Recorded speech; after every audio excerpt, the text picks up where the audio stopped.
Alo, bəli. Salam, axşamınız xeyir olsun. Buyurun, buyurun. Buyurun, buyurun. 9 milli kriza var. Aha. Ama açık değil ki MT'ye gitmeye biraz elə bir ki o MT'ye korkuram gitmeye. Hani bizden derman takviye bilərsiniz gitme aplikten alıp o krizanslar olsun. Değerli kardeşimiz, 9 milli belinde yırtık var. MT'ye de girmeden korkursunuz. Bir dermanla düşünürsünüz ki bu aradan kalkacak mı? Böyle olmur.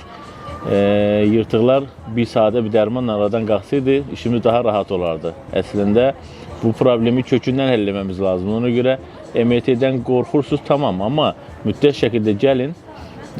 Sizin ağrınıza uygun bir prosedur təyin edək. Ola bilər ki, həqiqətən bir dərman olmasa da amma bir iğne ilə bu ağrıdan tam azad ola bilərsiniz. Dərd etməyin özünüzə. Sağ olun.